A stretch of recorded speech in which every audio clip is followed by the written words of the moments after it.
Good afternoon. I'm glad to open this session about copyright and culture. Many theorists argue that the idea of copyright was formed to suit the technology of print. It made it possible to easily produce a final text and to easily reproduce it. Although there were several historical reasons, and it was not the print technology alone that promoted the legal and cultural assumption that authors should own the manifestations of their ideas, the print technology was a necessary precondition. Following the logic of such process, it seems that the digital technology might generate a shift in our cultural and legal assumptions in regard to copyright issues. In actual fact, it seems that such shift is already forming. And our cultural understanding of intellectual property is by now deeply altered.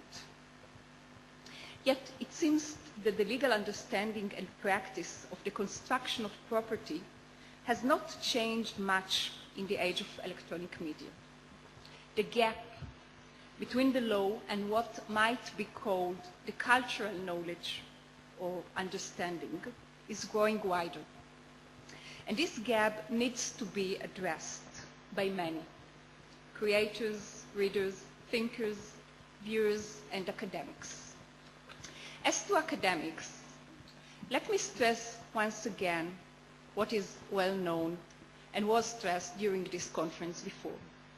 Our main challenge at the moment is to see that the immense opportunities for teaching and for scholarly research will not be curtailed or reduced by obsolete property perceptions or economic interests. But this is merely one issue. The need for balanced discussion in property issues that dramatically affect our cultural future is urgent. This session might be viewed as part of this urgently needed discussion. We have 5 participants in this session. We'll start with Dr. Guy Pessach from the Faculty of Law at the Hebrew University of Jerusalem. Dr. Pessach specializes in copyright law and is an affiliate fellow in the Information Society Project in Yale Law School. He will talk to us about cultural preservation in digital domains. Dr. Pessach.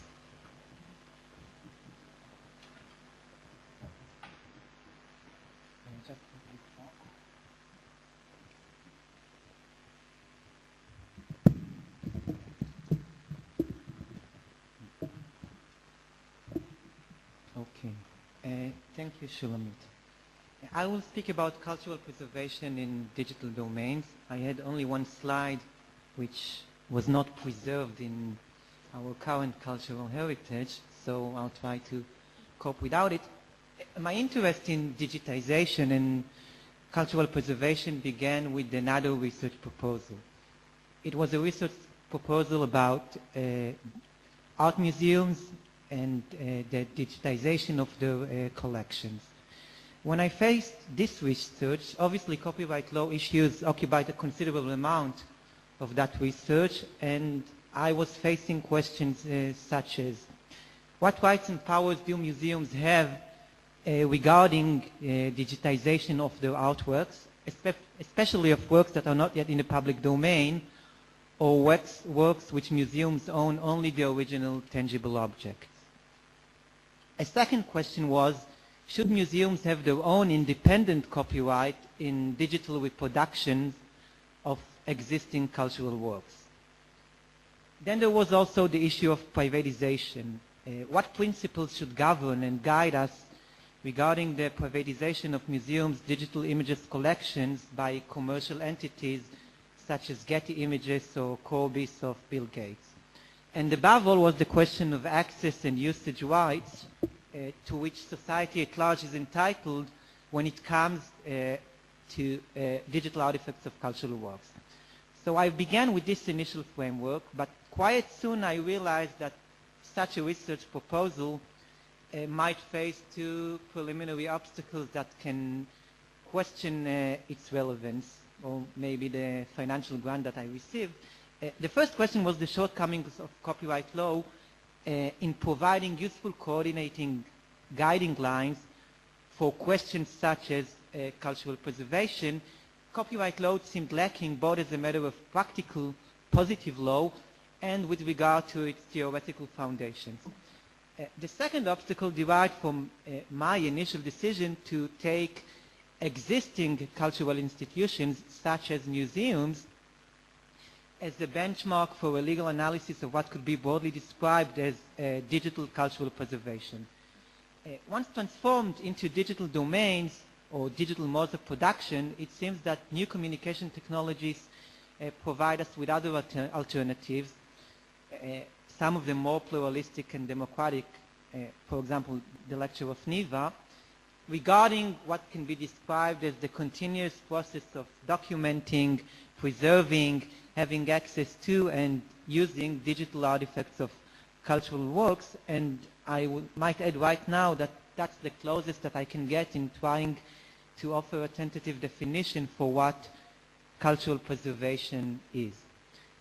Speaking more generally, my intuition was that instead of looking at existing dominant social practices of cultural preservation, we should also turn our eyes to new social patterns and institutions for such processes.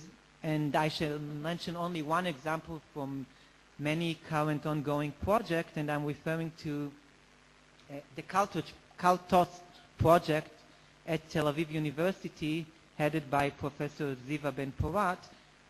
This is a project that creates a web of references from one cultural work to other works. All works fall under various categories of contextual relationships with the originating work. Although each string begins with one canonic work, the user can enter the database from each and every one of the works that are included within the central database in their original medium. For example, one can begin searching the web for a scene from Leonardo DiCaprio's movie Romeo and Juliet, and then find himself reading various literary texts that have some contextual relationship with Shakespeare's play. The basic philosophy of the project is that preservation of canonic works as part of our current cultural heritage requires semiotic bridges between the present and the past. And when I faced such questions, I decided to do another research, a broader research about digital cultural preservation in much general perspective. And in the presentation, I would like to mention briefly three of the general directions that the revised research takes. And the first point refers to the paradigm of copyright law and its shortcomings when it comes to cultural preservation. Technically, copyright law governs digital cultural preservation because such an activity involves reproduction, an act that is exclusively reserved to copyright owners. But is copyright law really equipped to regulate digital cultural preservation? I would dare to say no. As a positive matter, there are hardly any exemptions or limitations unique to the issue of cultural preservation that can mitigate or counterbalance the endless scope of the reproduction right. Fair use was already mentioned. We do have a general fair use exemption, but when what is at stake is a widespread activity of documenting, referring, and providing access to a considerable amount of cultural works, fair use does not seem as an applicable solution, at least not according to its current market-oriented interpretation. When we face the international level, an issue which was already referred in previous lectures, I think that copyright law's shortcomings are even much more acute. Most of the exemptions and limitations within international treaties, including TRIPS and the Berne Convention, are dispositive and not obligatory. We hardly have any exemptions and limitations that are binding as for the contracting states. And even in those rare cases when we do have a binding limitation, for example, the quotation exemption in Article 10 of the Berne Convention, such an exemption seems too narrow as a source for regulating the permissible aspects of cultural preservation. So let's take, for example, UNESCO's recent Charter on the Preservation of Digital Heritage. Article 2 of this charter requires, and now I'm quoting, that public access to digital heritage materials should be reaffirmed and promoted in accordance with international norms and treaties. This article, in fact, I think, goes against the achieving of robust digital cultural preservation. And this leads me to the second shortcoming of copyright law, which I think is the fact that copyright law's basic theoretical foundations were not intended to regulate a widespread activity of cultural preservation. Copyright law paradigm concentrates on inducing the creation and dissemination of creative works through market mechanisms. Copyright has a default rule that markets are the appropriate arena for producing and distributing cultural goods. We might say that as a practical matter, John Locke's proviso, enough and is good left for the commons, did not become part of our copyright law legacy, of our current positive copyright law scheme. Disappointing as it is, the inner paradigm of copyright law still perceives the public domain as a residual category. So given these axioms, I think that subordinating cultural preservation activity to copyright law bears the risk of ignoring its various unique attributes as an activity with many positive externalities that markets do tend to ignore. I think that if we take into account the fact that most activity regarding cultural preservation is conducted either by a non-profit organization or by a commons-based activity. So if this is the basic framework, copyright law does not seem as the appropriate arena. Once adopting copyright law is not really required in order to provide incentives for such an activity, but on the other hand, once adopting copyright law, its endorsement will directly derive the standard burdens of exclusivity that copyright law imposes. So these are, in a nutshell, the shortcomings of copyright law. But the question still remains, where do we go from here? Where should the law begin its journey when it comes to cultural properties in digital domains? And I would like to offer two potential theoretical compasses that might offer a partial alternative. The first one is a proposal for a concept of what could be referred as digitization as a new evolving cultural resource. My claim here is that it's misguided to presume a priori an all-encompassing application of copyright law and the right of reproduction regarding digital artifacts. It's true that this has been the standard doctrinal manner so far. It is also the binding limitation of positive law, but we could still challenge its validity. We might offer an alternative track, a track that sees the possibility of digitization as a new evolving, non-excludable cultural resource that society, the legislator, or the international arena should allocate according to public-oriented considerations. When we come to think of it, there is no moral value justification for presuming that current owners of copyright or of tangible cultural works should be the sole beneficiaries of the prospects that digitization offers. I think that such a premise undermines the traditional acknowledgement of the public interest in cultural properties. I will expand on this issue in a moment. But before that, even if we take into account the reliance interest of copyright owners, when it comes to digitization for cultural preservation, such an activity does not infringe the legitimate financial interest of copyright owners. And in the minutes left, I would like to refer to the second compass. The second compass tries to propose some guiding lines on how to allocate this new evolving cultural resource, and here I'm referring to what could be described as the traditional branch of cultural property law as a source of inspiration. Although relatively neglected when compared to copyright law or trademark law or patent law. Legal doctrines include also the branch or the doctrine of cultural property law.